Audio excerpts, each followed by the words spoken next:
One Friday night when I was in high school, I was just hanging out with my best friend Maya at her house and planning to sleep over that night. We weren't in the mood to watch a movie and felt like doing something more adventurous. She suggested that we go onto this anonymous video chat site that she had heard about from one of her friends at school. It was called Omegle, and I had never heard about it before. She said you could type in your interests and get randomly connected with people all over the world and could talk face to face with them. I was a little skeptical. My parents definitely wouldn't allow me to use a site like this, but I guess they would have no way of finding out. Maya kept trying to convince me, telling me it would be a great way to meet some cute guys. Eventually, I gave in and agreed. We were both sitting on Maya's bed, her laptop propped up in front of us. She pulled up the site and we read the warning message that popped up before you enter the site. It said that you had to be 18 years old or older to use the site without a parent. Neither Maya or I were 18 yet, but she clicked the start chatting button anyways. We waited a moment while it connected us with someone. Finally, a girl's face popped up on the screen. She was around our age. She smiled and waved to us, and we chatted with her for a few moments before moving on to the next person. It was a creepy-looking older guy who looked especially eager to see us. I told Maya to click off, and she did so before the man could get a word in. When we connected to the third person, both Maya and I gasped out loud. It was a figure sitting in a dimly lit room. The figure was wearing a horrifying clown mask. The mask reminded me of Pennywise the Clown from the horror movie. Hello? Maya said hesitantly. Hello, girls, the figure said. It was a male's voice, but I had no idea what age he was.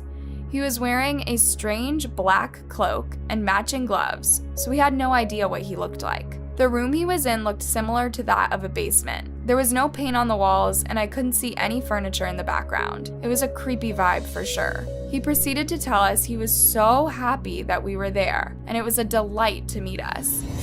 We just stared at the screen, our eyes transfixed at the strange scene. The man asked us if we would like to see a magic trick. Maya and I both glanced at each other hesitantly. Okay, I guess, Maya told him. Wonderful, he replied. He then stood up and moved just out of frame for a second. When he returned, he was carrying a silver case. He opened it up and pulled out a black top hat. He shook the top hat around to show us that it was empty. He then told us he would need our help with the trick. He told us that when he waved his hand over the hat to say the magic words, abracadabra, out loud. I thought the whole thing was weird, but desperately wanted to find out what this crazy person was going to do next. When he waved his hand over the hat, we both said the magic words as he had told us. He then reached into the once empty hat and pulled out a living white rabbit. Wow, I said, somewhat impressed. After holding the rabbit close to the camera so we could see, he put it back into the hat and told us to say the magic words again. We did, and he waved his hand over the hat. He then turned the hat over and the rabbit disappeared again. Maya and I both looked at each other in amazement. He then began the next trick. The camera was moved to show a dartboard hanging on the other side of the room. The man held a dart in one hand, turned around so that his back was facing the board, and threw the dart. I gasped when I saw that he had made the bullseye. He retrieved the dart and then said he was going to make things a little more interesting. He reached back into the case and pulled out a long, jagged knife. Again, he turned around, his back facing the dartboard. He hurled the knife over his shoulder at a startling force, and it slammed right into the board again, making a bullseye. And now for the finale. I'm going to need my assistant, he said loudly, his voice creepier than ever. He stepped out of frame for just a few moments, and Maya and I looked at each other in confusion, not knowing what to expect next. I was surprised when I heard the word assistant, because the whole time we had been chatting with this man, we hadn't heard anyone else present. Suddenly, the man walked back into the view of the camera. I was shocked by what I saw next. He was pushing a woman in one of those office chairs with wheels on the bottom. She was tied to the chair with ropes, her hands and legs bound tightly. There was duct tape over her mouth and tears running down her face. Wait, what's going on? I said, my panic rising. Something was not right. This is my lovely assistant, the man said. The woman looked to be in her early 20s. She had blonde hair that was hanging in her face, and one of her eyes appeared swollen. She was thrashing around on the chair, clearly trying to get free. Maya and I watched in utter horror as the man pushed the woman's chair so that it was back against the wall where the dartboard had been hanging. He then reached into his pocket and pulled out a big red marker. He took off the cape and drew a small circle on the woman's forehead. He then ripped the duct tape off of her mouth. She instantly began screaming for help. Her screams cut me to my core. The man ignored her screams and walked back to where the camera was. At first I was confused, not knowing what his plan was. But then suddenly Maya began screaming. She said that he had drawn a bullseye. As she said this, the man reached back into his case and pulled out an enormous knife. That was when it hit me what he was about to do next. I wish I had looked away, but I didn't. It was like my eyes were glued to the screen. I watched as the man turned his back to the girl, lifted the knife in the air, and hurled it right into her head. Her screams went silent, and the man let out a horrific laugh. Maya reached out and slammed the laptop closed. Maya was sobbing, but I sat there in silence, too stunned to process that we had just witnessed a murder.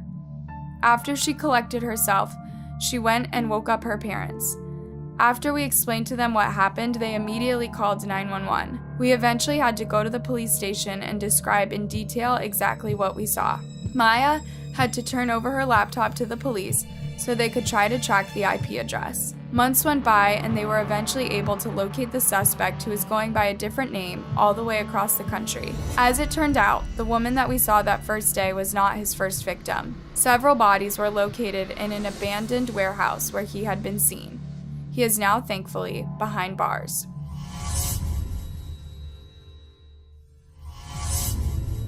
During the beginning part of quarantine, I was home from school and super bored. We hadn't had in-person classes for weeks. I couldn't see my friends or really even leave the house, except to go for a walk. I was sitting in my room trying to think of something fun to do when I suddenly remembered the video chat site Omegle. Back in middle school, I used to go on there all the time with my friends. I figured I would give it another try. After all, I didn't have anything else going on. I used the new feature where you can type in your interests in hopes of getting matched up with someone that you have things in common with. The interest I typed in was cooking, something I had been working on learning more about during the pandemic. I pressed enter and waited to be connected with someone. The first person I got paired up with was a girl my age. She was really sweet and we instantly hit it off. She told me about some cooking shows she really liked and mentioned that she thought I would probably enjoy them too. We were discussing different recipes when her mom called her to come down for dinner. We quickly exchanged phone numbers so we could chat more in the future and then got disconnected. I had enjoyed my first conversation so much that I decided to connect with another person. This time it was a guy. He was definitely older than I was by a decent amount, but he was also very cute. He greeted me, a smile on his face, and we began making small chat. He told me his name was Tony and that he was 19 years old. I was only 16 at the time, but I lied and said I was 18 years old so he would keep talking to me. He told me he was going to culinary school at a college in Chicago, which was only about 30 minutes from where I lived. I know I shouldn't have, but I got excited and told him what city I was from. We seemed to be really connecting, and we talked on and off for over an hour.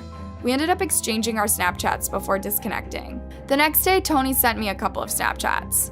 They weren't of his face, they were just little snapshots of his day, like a latte he had gotten and a view from outside the window of a bus. I sent him a few Snapchats in return. We kept this up over the course of several weeks. Then one day I decided to ask him if he would want a video chat through the feature Snapchat has. He told me that he would like to do so, and we set up a time that evening. When the time rolled around, I called him and he answered. Strangely, his camera was blurry and I couldn't make out anything.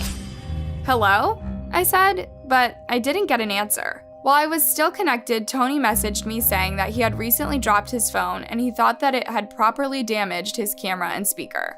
I told him that it was okay, we could just talk over chat instead, but he quickly told me no. He said that I could just talk as normal and he would answer through the chat, which I agreed to.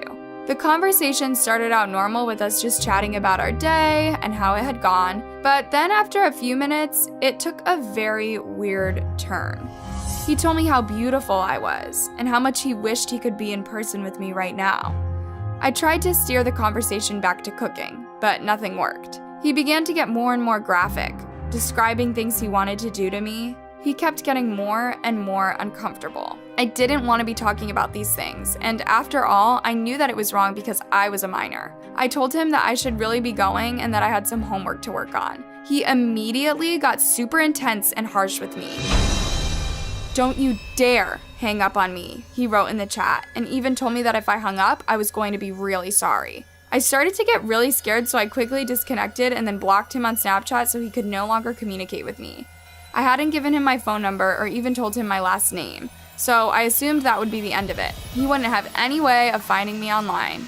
How wrong I was. The next day, I was home alone while my parents were at work. My dad is a police officer and my mom works as a nurse, so neither one of them had the opportunity to stay home when the pandemic hit. So most days I would be home by myself, sometimes till around dinner time. The days were pretty boring, with virtual school, TV, and daily walks with my dog.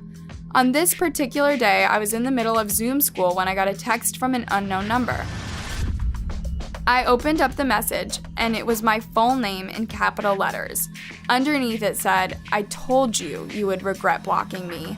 I immediately knew it was Tony. He must have found me somehow. I was scared, but didn't think I was in any immediate danger. After all, Tony had no way of knowing where I lived, and all my social media pages were private, so he wouldn't be able to find out any more personal information about me. I decided that the best thing to do was ignore him. I blocked the number again and tried my best to pay attention for the rest of the school day. When I was finally done with classes for the day, I decided to text my dad to see what time he would be home from work. It would usually just be he and I at dinner during the week since my mom worked late. He told me that he had gotten pulled into a high-profile case and wasn't going to be home until midnight or later. He said for me to go ahead and have dinner without him. I was a little disappointed. After so many hours in the house alone, it was beginning to feel a little lonely. I didn't feel like cooking that night, so I put some pizza rolls in a pan and placed it in the oven. Right as I was doing so, my phone began ringing. I picked it up and noticed that it was another unknown number. Hesitantly, I answered it. "Hello?" I said softly. The voice on the other line was gruff and scary. "If you don't answer my messages, you're going to be sorry," the person said. Immediately I knew it was Tony, so I hung up the phone and blocked this new number. I was beginning to realize this was going to be a real problem. I could block him as much as I wanted, but he could still get a different number to call me from. I brushed it off as best I could and told me that he would get bored and go after someone else eventually.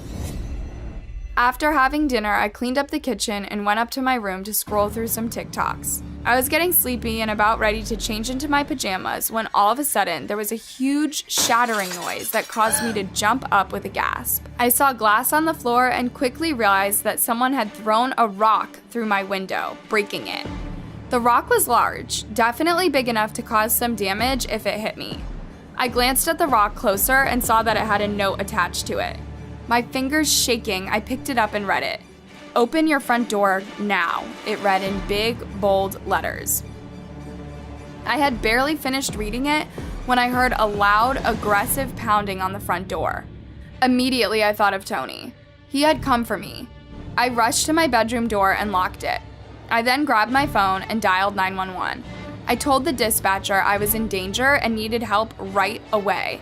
It took 7 minutes for the police to arrive, and the pounding continued until the police sirens were roaring outside. Tony tried to run, but luckily a neighbor watching the whole thing had seen which direction he went in and told the police. They caught up with him shortly after, and he was arrested. It turned out that he had a long track record of becoming obsessed with women and harassing them. I'm very lucky that I got help before something worse happened. I was really shy growing up and had trouble meeting friends. One evening when I was bored, I decided to try out the popular chat site Omegle.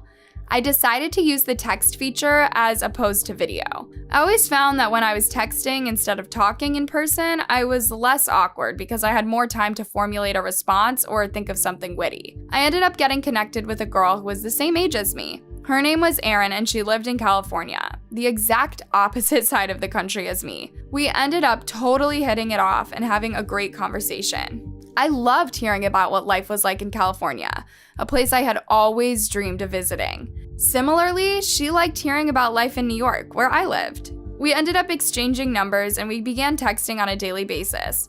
We talked about everything from school to shows we liked and our different celebrity crushes. I had a few close friends, but this friendship was different. It felt like Erin really cared when I told her about my day or ranted about different things I was passionate about. The strange thing was, I don't even know her last name. She would occasionally send me selfies though, so I felt like I knew who I was talking to.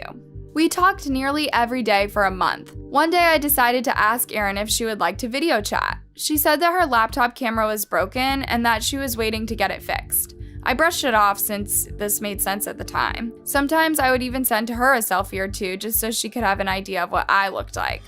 Every time I did, she would shower me in compliments and tell me how beautiful I was. No one else really said things like that to me, so it made me feel really good and definitely boosted my confidence. I always told her that she was way prettier than me, which she always denied. Months went by and we got closer and closer. I considered her my closest friend at the time. The more we got to know each other, the more comfortable I got sharing more personal details about my life with her. I told her that my mother had breast cancer and how hard it had been on the family. She was a great listener and gave me lots of support, which meant a lot to me. I also talked about a guy I liked at school, and she encouraged me to go after him. One day, Erin told me that she had a secret she wanted to tell me. She said she was worried I would be mad when I found out. I was curious what she could mean, but assured her I would not be mad. She then told me that she had gotten her laptop camera fixed and wanted to tell me the secret over video chat. I was so excited to talk to her. I propped up my computer and gave her a call. When the camera connected, I was shocked by what I saw. I was face to face with a middle-aged man in a ripped white undershirt. At first I thought it was Erin's dad or someone, but then he said, "Hello, I'm Erin. It's nice to meet you." I gasped and my mouth dropped open. He then began to laugh like a madman at the top of his lungs. I slammed my laptop shut and burst into tears as I realized that I had been the victim of a sick joke. The person I thought I had known so well was nothing like they appeared to be. This experience crushed me, and I never used Omegle again. The first weekend after I broke up with Matt, my parents were out of town for a high school reunion or something. I was excited to have the house to myself for the first time in literally a year, with no boyfriend begging to come over the second my parents' car left the driveway. My big plans didn't include a party or a sleepover. No, I was going to have a weekend of total self-care. I was gonna turn off my phone, catch up on some TV shows, maybe even read a book, and of course, there would be pizza. On Saturday morning, I waved goodbye to my parents as they drove off and put my phone in a kitchen drawer, ready to enjoy my weekend. Everything was going great until the sun started going down, and I've gotta be honest, I started to get a tiny bit spooked. I hadn't slept alone in the house ever. I thought about getting my phone again just so I could watch some videos or something as I fell asleep. As if on cue, my MacBook sprung to life and I could see that my friend Amy was trying to FaceTime me. I grabbed my MacBook off my desk and hit answer, smiling with relief until I saw the look on her face. "Thank God you're okay," she said. "Why aren't you picking up your phone? You need to check SnapMap right now." I literally had no idea what she was talking about. I picked up my laptop to take it with me down to the kitchen. I was kind of freaked out by the way she was acting and didn't want to go down there alone. I asked her if she was trying to prank me or something, and she looked at me like I was an idiot. I turned on all the lights as I went through my house until I got to the kitchen. It was then I noticed something was wrong. The sliding glass door that led to my backyard was slightly open. I could feel the cool breeze from outside drafting in. I grabbed my phone out of the drawer, and my hands shook as I switched it back on. I was greeted by what must have been hundreds of notifications. They all sprung up on my screen so fast my phone couldn't keep up with the notification vibrations. Anna told me to hurry and check SnapMap, and my heart stopped. I could see myself at my house, and in the same spot was a contact I didn't recognize.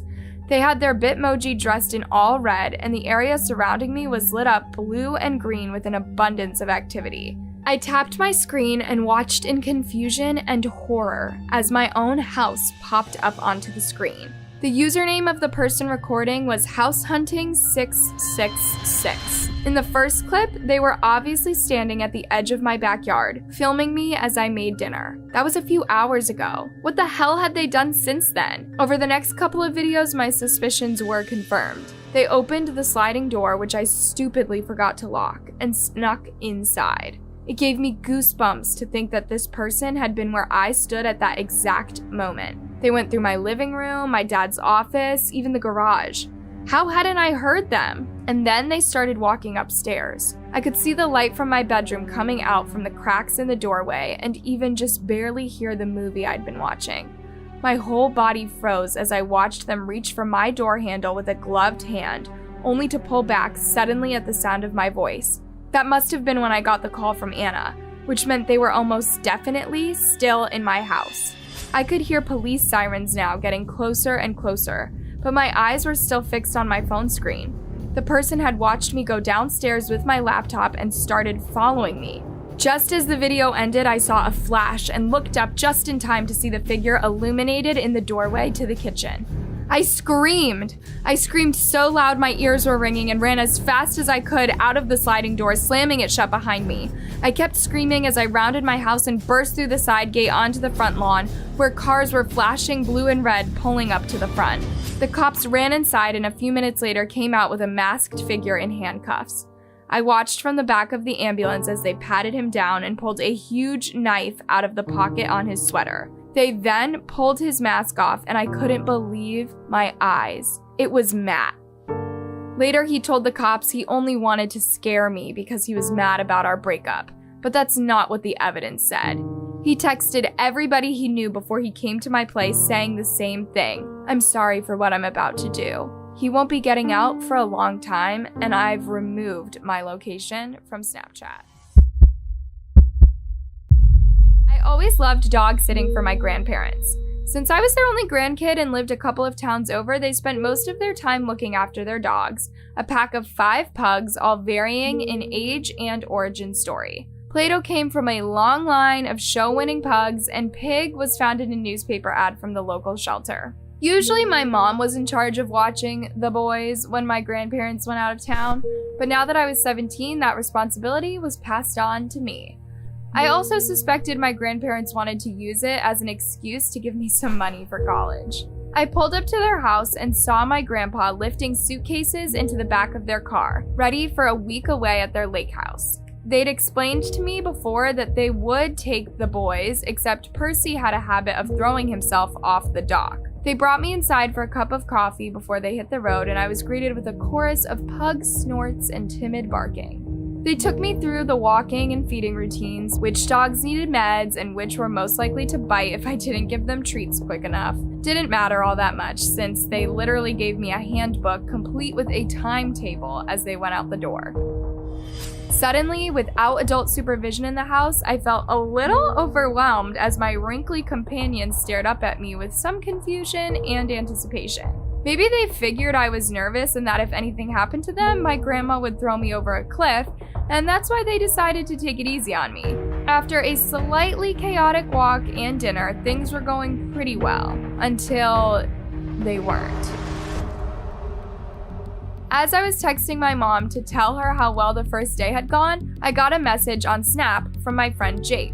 Dude, have you seriously got a girl over at your grandparents' place? LOL, the message said. I frowned at my screen and quickly messaged him back with a bunch of question marks. Look at your map, she has her location on. Still totally confused, I opened my Snap map and sure enough, it looked like there was a second person at my grandparents' house. A Bitmoji resembling a girl with long blonde hair. What was weird was I didn't recognize the user at all, and I definitely didn't invite her to my grandparents' house. I figured maybe it was just someone walking nearby or someone had dropped their phone on the sidewalk. It was dark out, but I went to take a look using the torch on my phone to make sure I didn't stand on anything by mistake.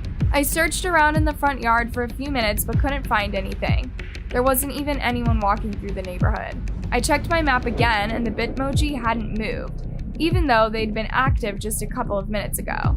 I figured it must be a glitch until I heard the dogs barking. I jumped at the sounds of the pugs yapping from the house and I raced inside. I had no idea what I was going to do if I came face to face with an intruder. All I knew is that the consequences would be equally as bad for my grandparents if I let something happen to those dogs. The house looked untouched, but when I rushed into the living room, all the dogs were barking at the window. Well, 4 of the dogs were. I couldn't see Plato in his bright red collar, and just as I started calling for him, my phone buzzed. The mysterious user sent me a photo of Plato in a crate in the back of a van with text over the image saying, "Gotcha." I looked at the snap map to see if I could track where they were headed, but by now they'd disabled the setting. I called the cops and my parents, who took on the task of calling my grandparents to tell them what happened.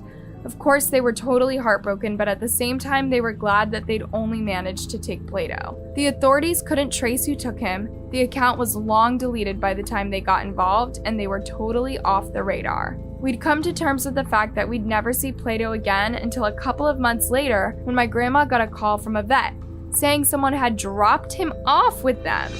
He was totally unharmed, and the receptionist that took him in said the mysterious guy who abandoned Plato just told her he found him as a stray and he was gonna keep him, but he was the most annoying dog he'd ever met.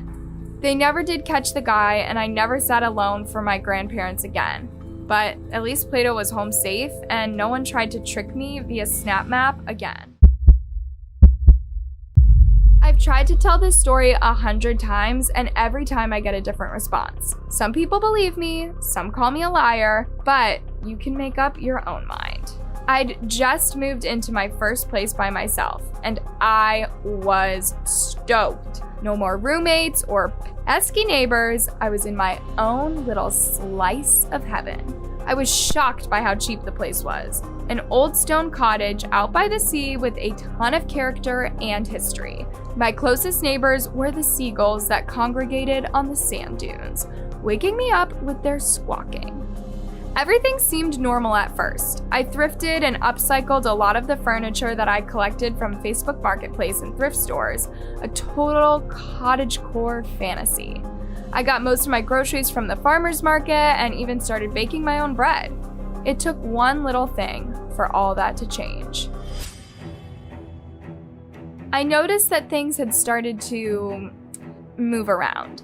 One night after I finished dinner, I went to wash my plate and saw all the pots and pans that I had put in the sink were now spread out on the counter, still soapy and wet. I convinced myself that I must have taken them out and forgot about it, but in the back of my mind, I knew that something was off.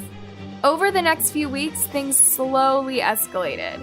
My keys went missing and I'd find them in the toilet. Brand new light bulbs started flickering. I never felt like I was truly alone.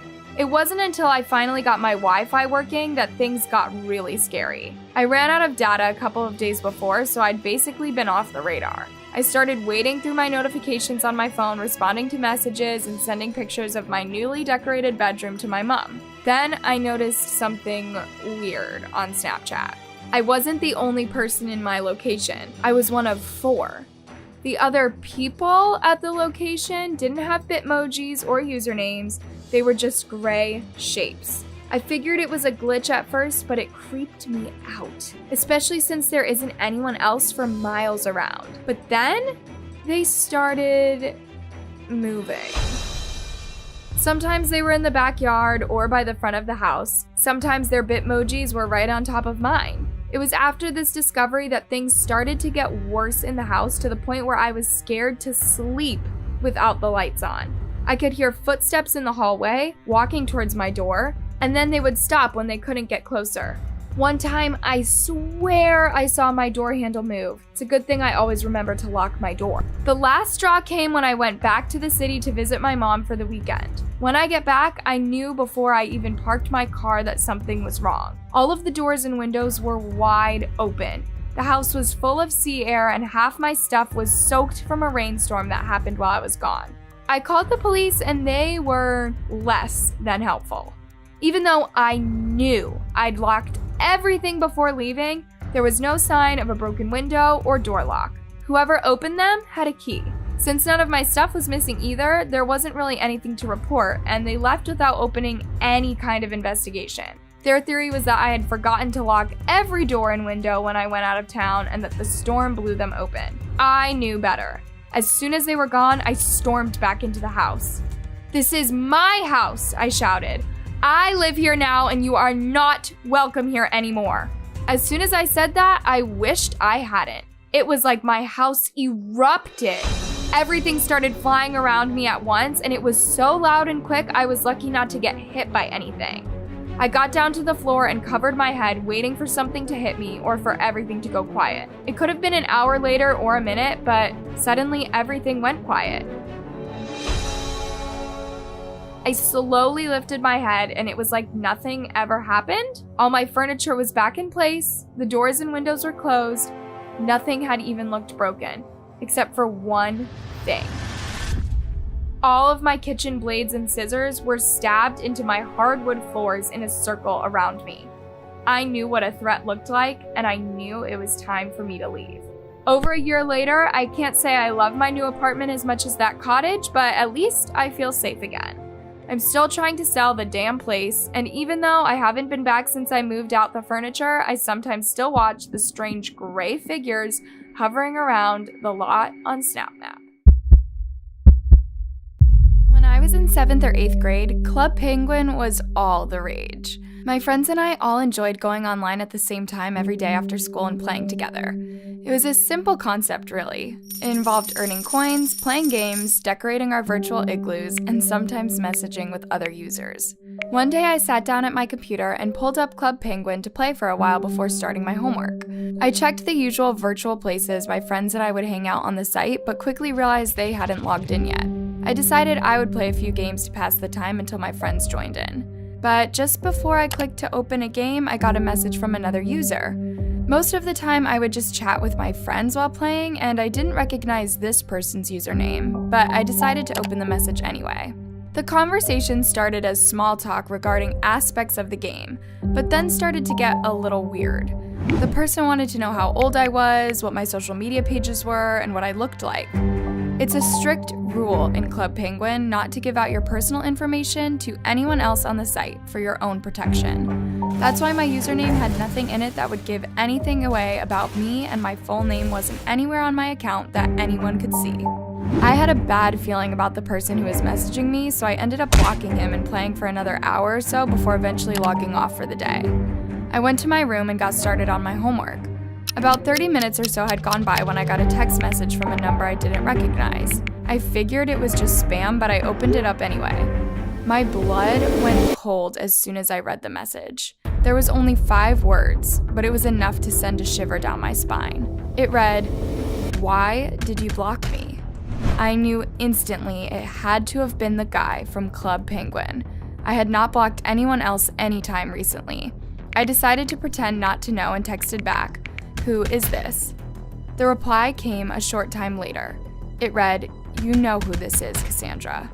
Even though I usually go by Cass, Cassandra is my full name. The fact that the person had somehow found this out scared me to my core. I didn't respond for the rest of the evening. I was just about to go to bed when I heard my phone vibrate, causing me to feel on edge. I picked up the phone and sadly saw it was the same unknown number as before.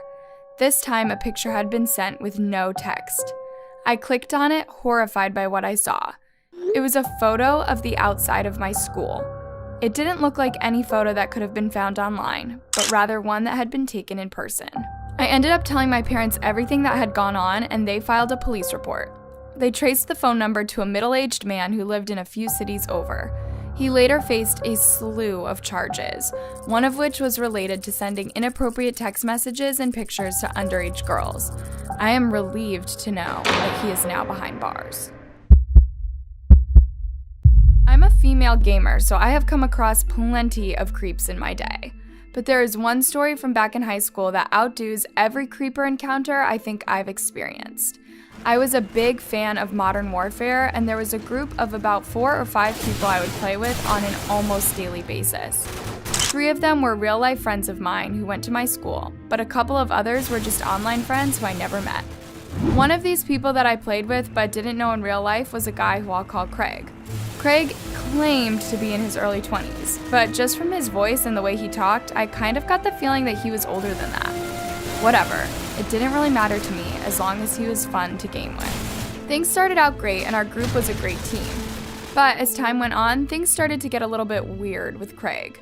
He would try to get me to do private game sessions without the rest of the group, would send me private messages, and ask me how my day was going. And sometimes would even refuse to take part in a game if I wasn't also playing. This wasn't just something I noticed. The rest of the group did as well, and we all thought it was kind of strange. It almost felt like Craig was trying to isolate me from the rest of the group. I didn't approach him about it, but I did try to put some distance between the two of us. I would take a long time to answer his messages if I even replied at all, and I denied any of his requests to take part in a private gaming session. As time progressed, Craig became even more frustrated and desperate until he finally spilled his guts to me in a private message. He claimed he thought that he was in love with me and that not being with me was killing him inside, even causing him to experience a deep depression. I questioned how he could feel this way. After all, he hadn't even seen a picture of me before. But he claimed he didn't care what I looked like and just wanted to be with me. His message became borderline obsessive, and I started to get pretty creeped out, so I blocked him. I was a fool to think blocking him through the same system would ever be enough to stop Craig. He was incredibly internet savvy. Somehow, through the limited information I had told the group about myself, he managed to find out my full name and track me down on every social media platform, even ones such as Pinterest and Reddit, where I didn't even have any followers. I would block him on one platform, only for him to add me on another one. He sent hundreds of messages through these social media platforms and confessed his love for me in each one. Just when I thought I had Craig blocked on everything, he managed to get my phone number. The texts and calls were constant. It didn't matter if I blocked one number, he would just call me from a different one. It got to the point that I would only answer my phone if I had the number already entered into my contacts. Finally, I decided enough was enough, and I filed a police report.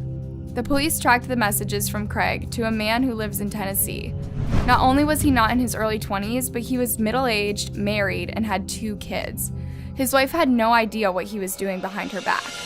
I ultimately got a restraining order and thankfully have not heard a peep from Craig ever since. When I was in high school, one of my closest friends, Samantha, and I would often play Minecraft together as a way to distress. There were these 2 guys in particular that we would play with pretty frequently. We only knew them by their first names, Connor and Riley. We would often message each other through the in-game text feature. Between the 4 of us, we had a great time. There was a lot of playful teasing and lighthearted banter. It seemed like the perfect gaming group to be in. Samantha and I had never met Connor or Riley in person, but as time went on, it felt like we had been friends with them for years.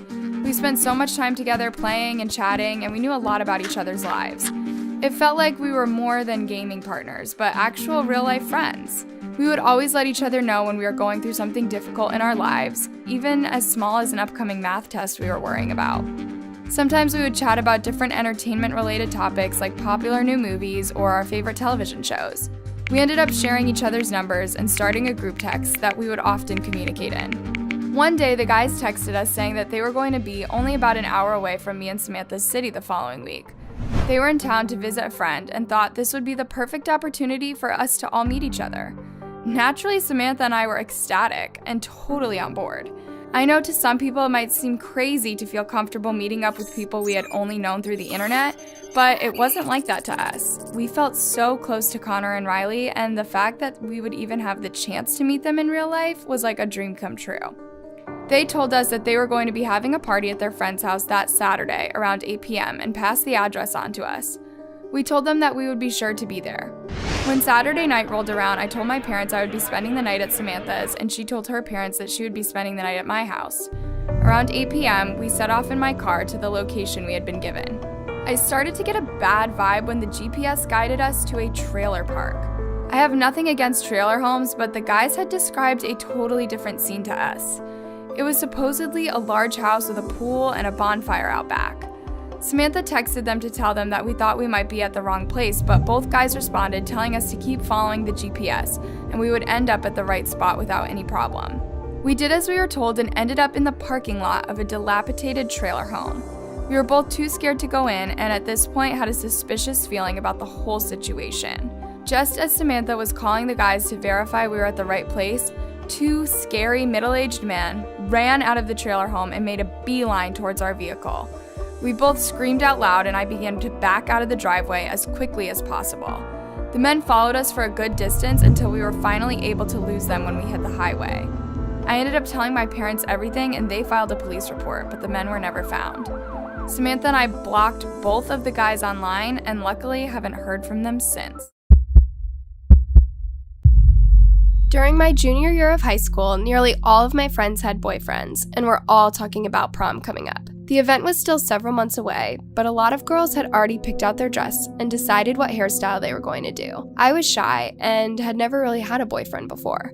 I really wanted to go to prom with all of my friends, but I knew it would be way too embarrassing to go alone. At this point, I didn't feel like it was likely that any of my classmates were going to ask me to prom. So one night, I decided to do something that was totally out of my character.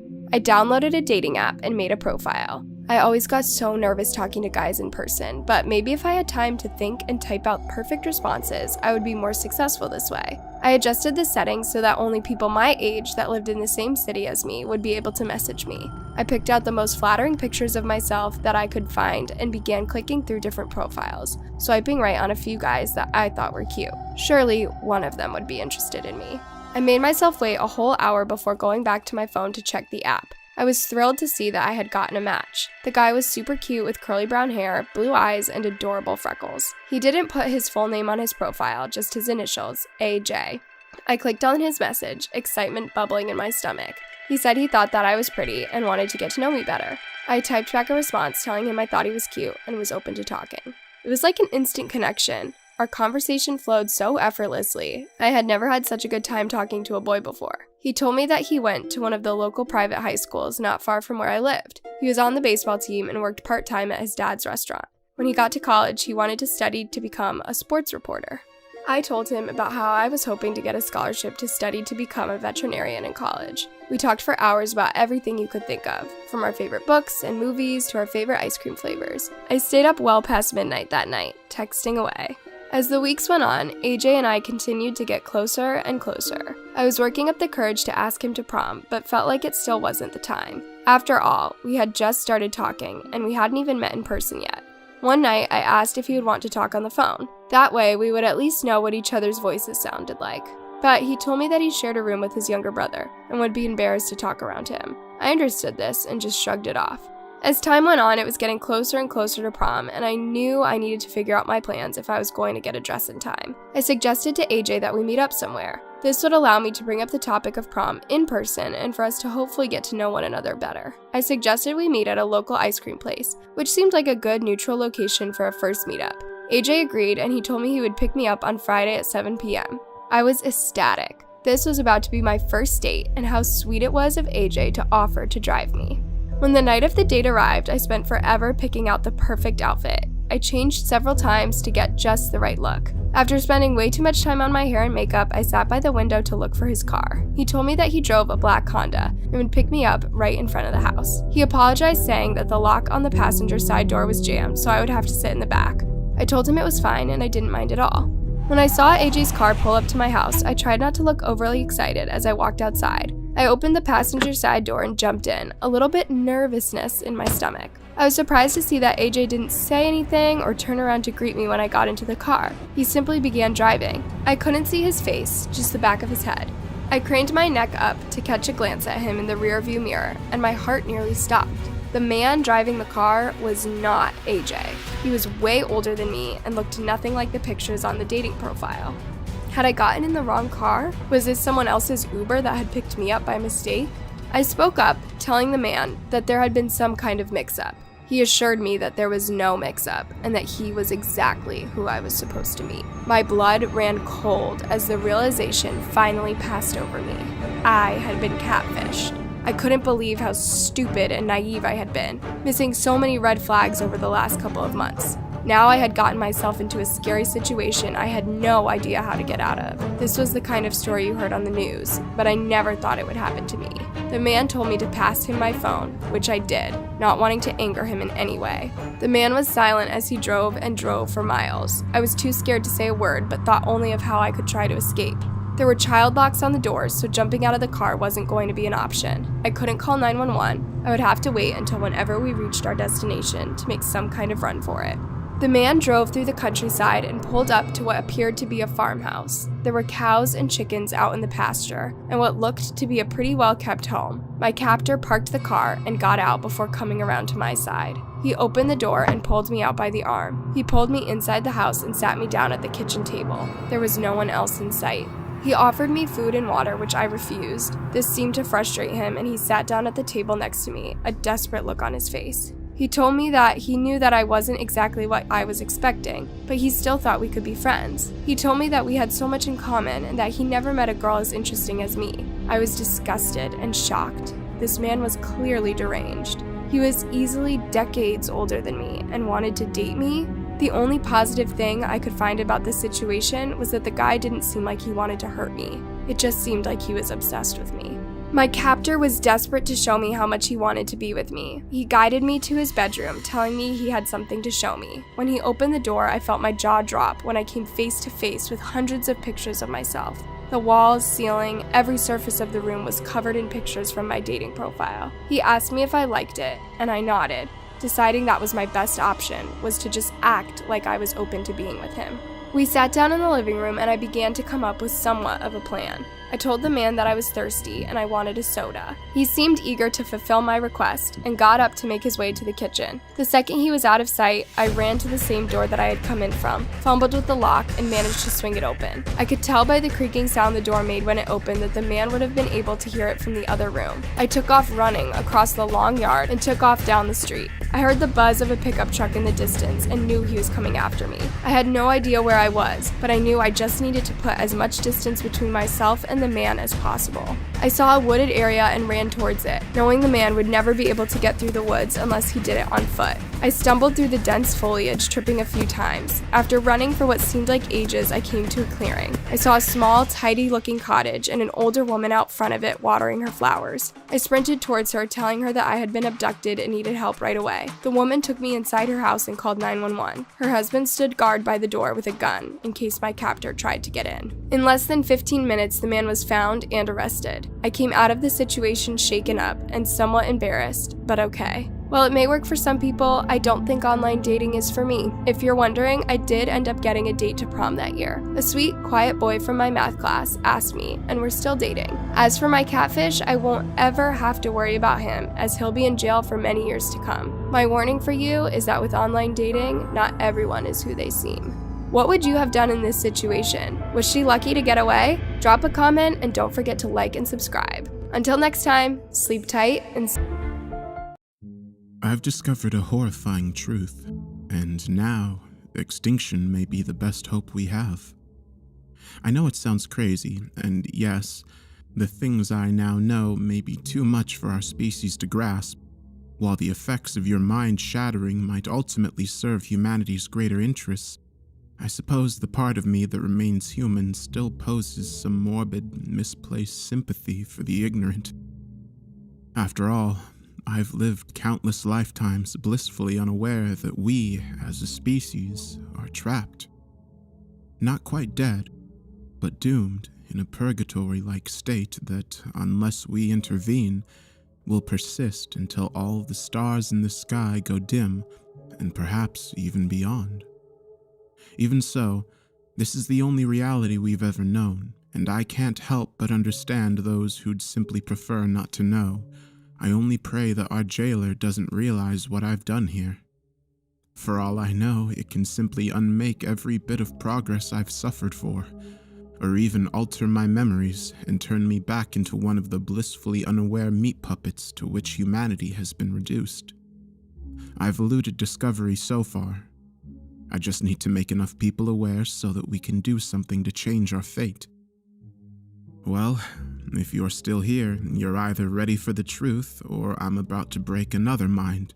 Last chance to turn back. Life in the early 2020s.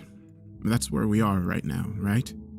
Humanity is the same as ever, warring for ridiculous reasons, pushing the envelope with new technologies, and overall trying to find a purpose in our otherwise dull and interesting lives. I had cursed the daily slog, getting up every morning to trudge my way to my dead-end job and secretly hope that some great stroke of misfortune would strike my workplace and render it inaccessible. A gas leak or some huge mess, or hell, a meteorite the size of a football crashing through the walk-in freezer. Something ridiculous like that. Knowing what I do now, the tedium of lower-middle-class American life seems hopeful. Ideal, even, compared to the truth.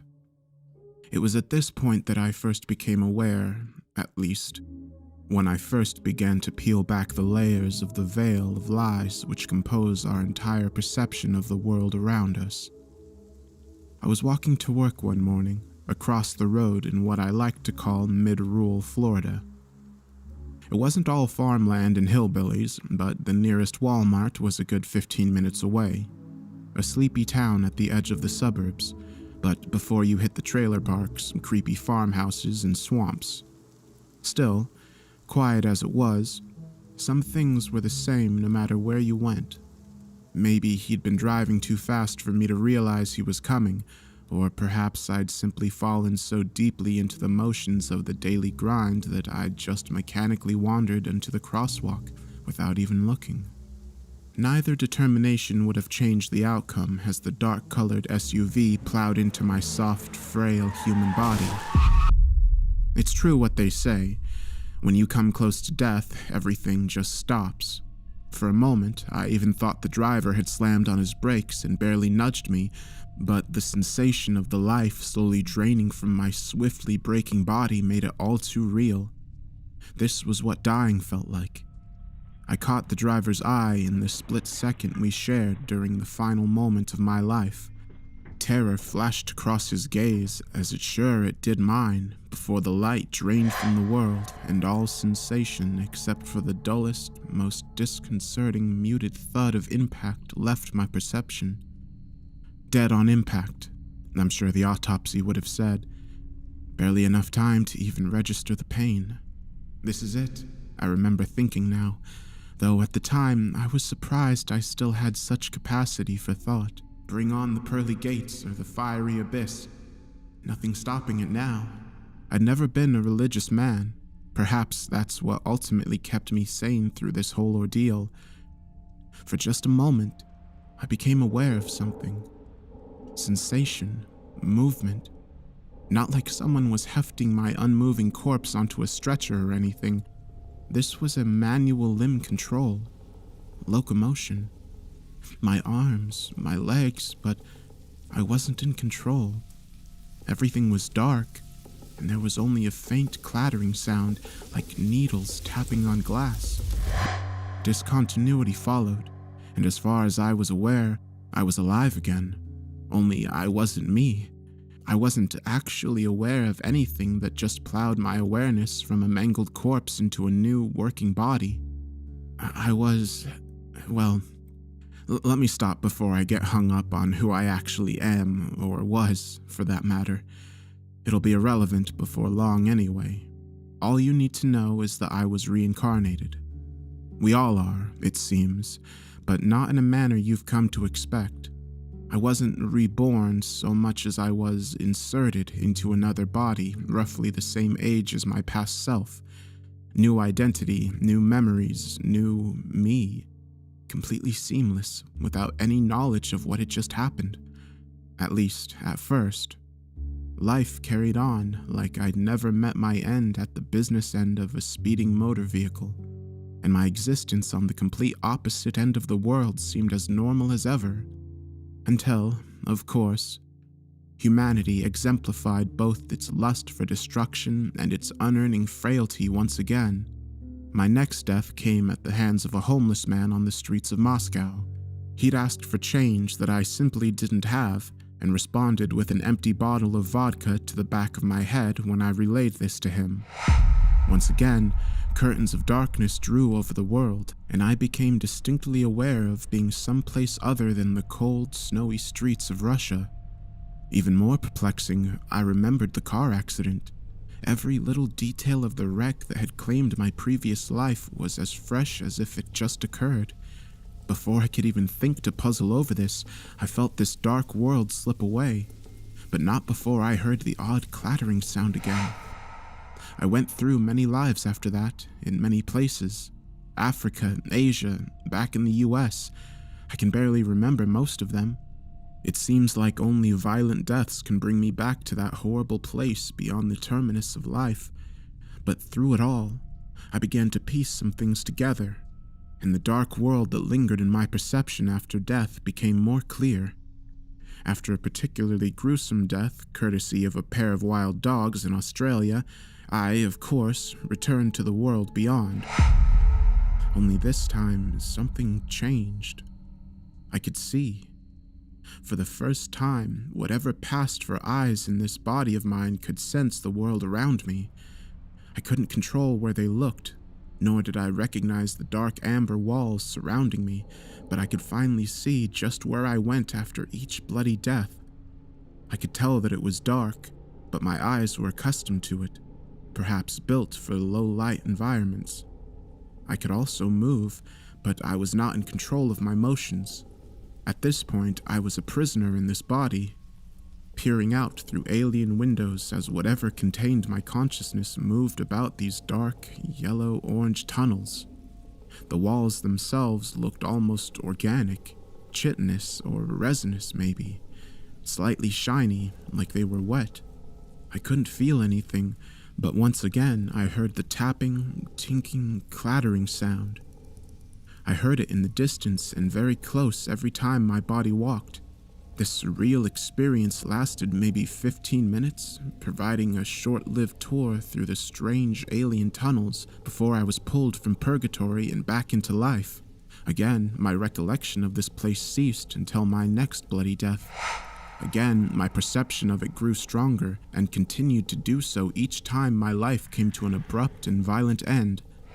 I can't remember how many times I'd gone through the cycle before the bombshell of dreadful, horrible truth descended upon my mind and mangled my perception of life, existence, and the universe as a whole. I can't even recall how I died that time. I think the trauma of finding out where I went with each death took that knowledge wherever it took my sanity. For all the times I'd been to this place, I'd never seen another living soul, never spotted what made the strange clattering sound, and still had no idea what kind of body I had, if I even had one at all. For all I knew, I was just a soul in a jar being carried around by a demon, and this place was hell. Really, that would have been preferable. The biblical hell was all fire and brimstone and suffering, but at least you knew what you had, what you were. No one could have imagined this. No human mind in that pathetically looted area of our history could have conceived of the things I now know, and if they had, I'm sure they would have killed themselves to ensure they never met this fate. I was walking along, being walked, I should say, as I still had no control over my limbs, and eventually came to a new part of the world beyond. The tunnels opened into an enormous antechamber, where what appeared to be translucent pods made of rough glass or resin lined the towering walls. It was here that I finally saw them, the denizens of this horrible place. Huge, vaguely insectoid and pale, vestigial wings hung limp from their backs, and 4 spindly legs arced upward and curled down from a body that could have been described as a centaur of Greek mythology, but all chitin. 4 arms tipped with grasping claws and a vaguely wasp-like head, complete with twitching antennae. I tried to scream, but my lips either refused to move or simply did not exist. Looking back, I don't know what good it would have done. I just couldn't think of anything else but to vocalize the horror of what unfolded before my eyes. The bug things were lowering the resin tubes off the wall, their needle-like legs piercing into the wall and allowing them to scale the sheer amber surface.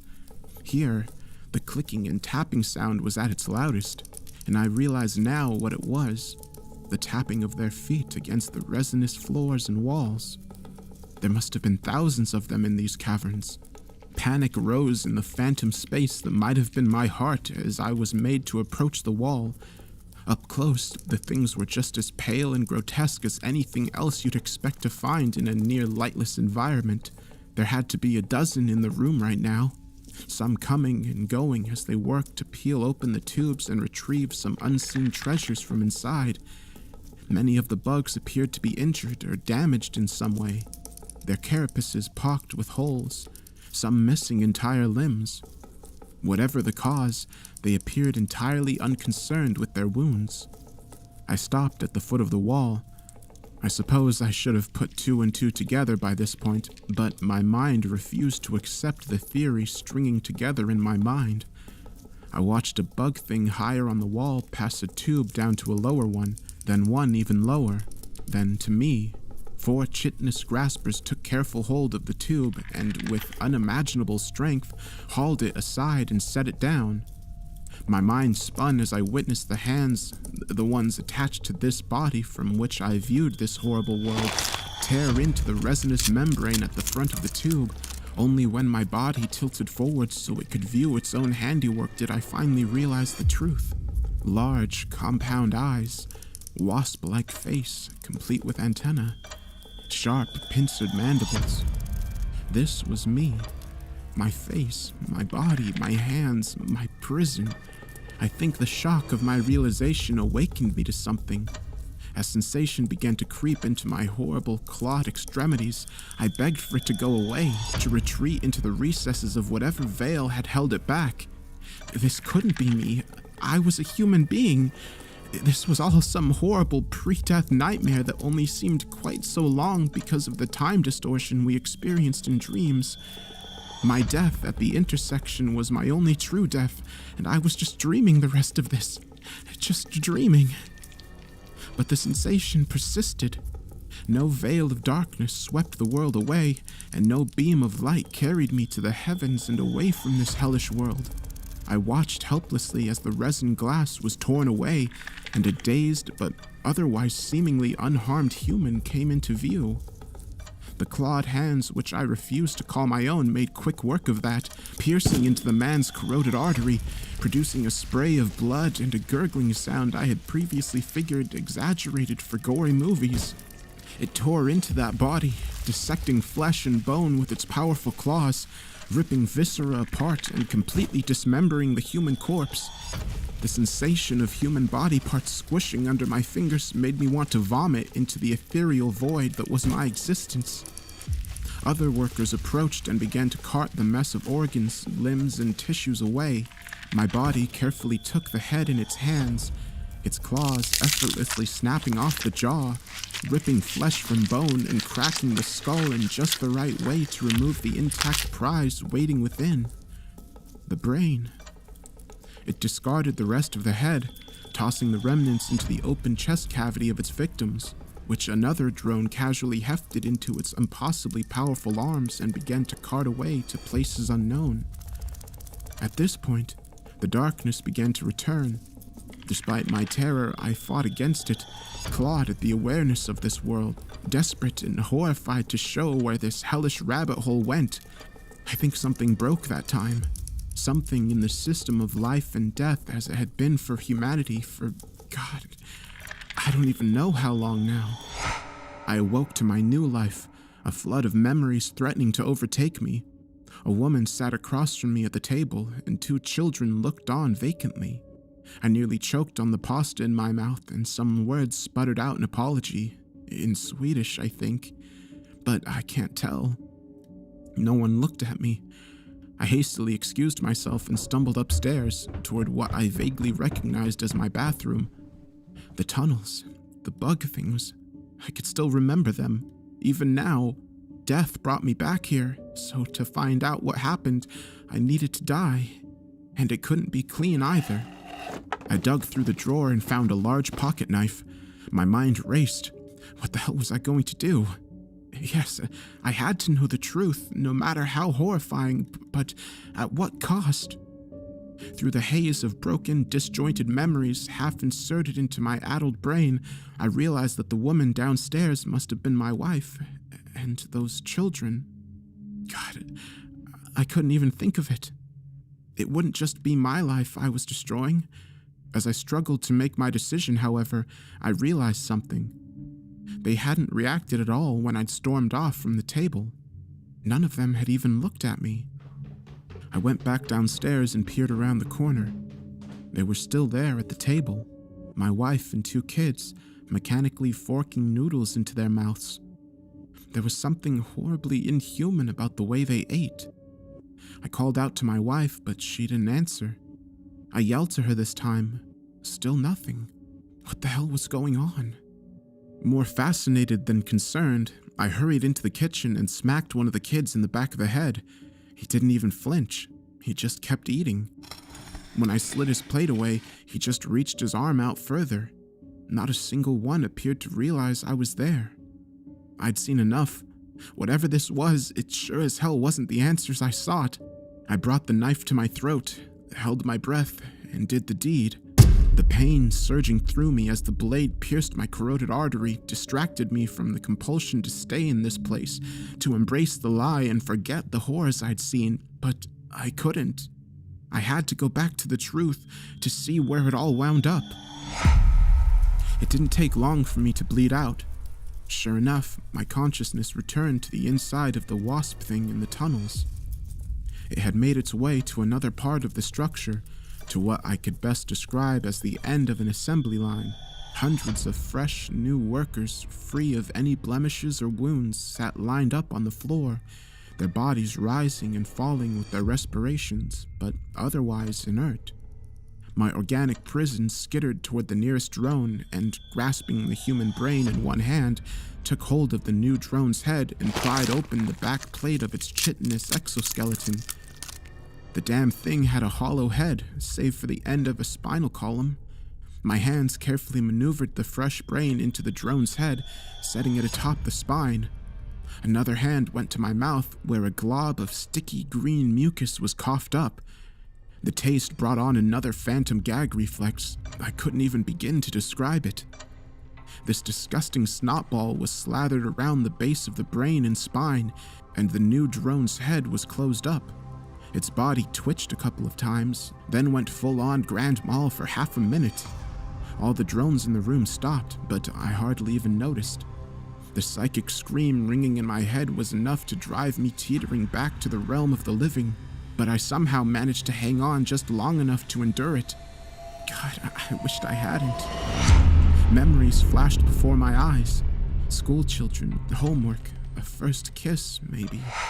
First job, a funeral, then a black sky, military air raid sirens, followed by the deafening rumble and blinding light of a Moab colliding with it, our jailer.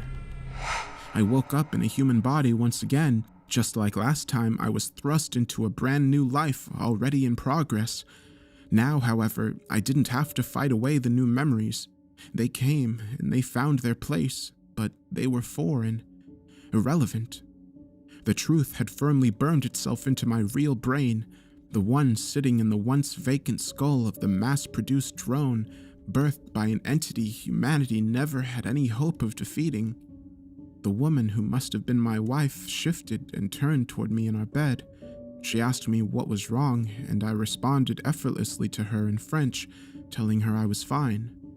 She hummed sleepily and turned back over, apparently content. Her name was Amelie. We had 2 children, Jean and Camille. I was a successful software engineer, and she was a school teacher. All things considered, this wouldn't have been a bad life to live. I could forget everything I'd seen and just continue on in ignorance. Hell, at least she realized I existed, unlike the Swedish woman. I could start over like this. Only I couldn't. This life wasn't real. Nothing past January 4th, 2021 was real. I remembered it all now. My last, or rather, my only true death. NASA and the ESA had co-discovered the anomaly in '02, an absolutely massive patch of dark space slowly edging across the sky. It couldn't be seen by anything but the most powerful telescopes of the time, and it was nowhere near us, or so we figured. This curiosity turned nightmarish as one day the shadow completely vanished, only to be discovered around 3,000 light-years away from its original location. Not only that, but it had gotten closer. This continued for the next 18 years. The shadow would travel to some seemingly random place in space, only to disappear and reappear again. Each time it drew nearer. Each new discovery raised more and more alarms amongst the scientists studying the phenomenon, and word eventually got out that something big was headed our way. We still couldn't see what it was, of course. Space was dark, and it was still outside our solar system, unlit by any of our stellar neighbors. Even if light had reached it, we simply didn't have the technology to properly image it. It wouldn't have mattered anyway. All the world's combined arsenals, nuclear and otherwise, would have dented this thing at best. We knew it too. When it finally appeared at the edge of the solar system, its vaguely circular body surrounded by pale, fleshy tendrils and jagged, rocky-looking flesh. If this thing wanted to kill us, it wouldn't have to try hard. Best estimates put the thing at just over 50,000 kilometers across, about 5 times planet Earth's diameter, give or take. Yet, despite its immense size, it seemed to have no gravitational effect on the bodies around it. It passed right by Pluto without flinging the tiny non-planet into the depths of space, nor did it appear at all disturbed by Jupiter's immense pull. This tendril-covered pseudoplanet spat in the face of gravity and single-mindedly floated towards its destination, Earth. Panic, the likes of which no disaster movie could depict, soon ensued. The approaching entity had done nothing to prompt any feeling of dread. It hadn't fired any weapons, shown any aggression, or so much as nudged another planetary body on its way here, but humans are flighty creatures at the best of times. People acted like the end was already upon us, pouring into churches, murdering those who'd wronged them in some final act of vengeance, fleeing the resulting carnage and chaos, or committing suicide en masse. Those who died before the jailer's arrival were the lucky ones, at least if their brains were destroyed in the process. I don't think it can use broken ones. I remember the day so vividly now. It's as if the newly activated drone's seizing had reawakened it in my mind. Some side effect of the hive mind that keeps them running, combined with the final desperate cries of the freshly implanted brain before its awareness was suppressed, its consciousness shunted into a new artificial life. But I remember. The horrible tentacle thing rose over the horizon before it even gotten close. In the days before its arrival, people had formed cults dedicated to sacrificing their fellow man in its name so that they might be spared. I never really learned of their fate, but I don't imagine this thing cared for their paltry offerings. The thing's rocky surface lit up with tiny flashes of distant nuclear fire in the month leading up to its arrival, a sort of final act of rebellion in the face of complete annihilation. We all knew that even if we managed to kill this thing, it was on a crash course with Earth. We'd be obliterated on impact, but humans are warlike at our cores, even if people refuse to admit it. There's something deeply primal about killing something that's trying to kill you, even if it won't necessarily mean your survival. Eventually, the nuclear bombardment stopped. The world's governments, suddenly freed from their old hatreds and conflicts, decided to hold the rest of their arsenal on the odd chance that this thing meant to invade Earth, rather than simply crush it in some massive unseen jaws. Well, they were half right. An invasion did happen. They were simply wrong in their assumption that their weapons would make any difference. The world darkened. Massive tendrils plunged into the ground, causing earthquakes the likes of which we'd never recorded. Ground defenses worldwide were rendered largely useless, and millions died in the resulting upheaval. I was one of the lucky ones, if you can call us that. Entire countries were reshaped overnight due to mass flooding and tectonic shifts, but those who survived were in for an even greater horror. The bug things. They descended through the tendrils as if they were colossal, fleshy elevators, pouring out of hollow openings and charging heedlessly into the resisting human ranks. Unlike their floating master, the bugs could be killed. Hundreds of thousands were torn apart by gunfire, mortars, and aerial strikes. For months, the remaining holdouts fought the invaders, many opting for suicide to prevent capture, lest they be subject to whatever horrible thing lies in wait up in the fleshy tendrils and inside the colossal monstrosity above. As our numbers waned and the ceaseless flow of enemies trampled over their own dead, the few remaining aerial transports opted to deliver nuclear devices to the front lines. Once a position was overrun, a bomb would be detonated, absolutely devastating the enemy ranks. But for every dead bug, 2 more seemed to crawl from the tendrils. They gathered the charred, irradiated remains of friends and foe alike and crawled up the tentacled tunnels from which they came. I met my end in the same manner as the humans screaming in my head. I was captured, dosed with some kind of aerosol sedative and stuffed into one of those resin pods. It was placed into one of the tendril walls and slowly drawn into the upper levels of the creature in space. In my haze, I felt hopeful. Maybe if we could kill enough of these things, we could get inside and strike back. We could kill the master, maybe even survive in the apocalyptic hell it brought upon us. I held on to that hope, even as one of these goddamn bugs tore my body to shreds and I slipped into the all-encompassing darkness that is true death. Then I woke up, a new man, and you know the rest. I can't tell you whether heaven or hell is real. I don't think any human alive that day will ever know, unless we do something to free ourselves from this madness. I've died, lived, and died again so many times since I've learned the truth, and I have some theories about what exactly this thing is. This is more than just the musings of a madman. I believe the things I've learned may yet save us from this fate. For one thing, our home is gone. Forget all illusions about getting back to Earth, because there simply isn't an Earth to go back to. Over time, I've dipped into the hive mind, listening to the echoes of thoughts riding on psychic waves that control the drones, and I've watched it tear apart our beloved planet more times than I probably should have. I've seen this thing's thoughts, its ideas, its dreams. I can't tell you why it's doing this. It doesn't think like we do. It doesn't communicate in words or syllables. It speaks in a language of ideas, of urges, of intent. It drives its drones to do things, and they do them. To be honest, I don't even think it's consciously aware of the state of humanity.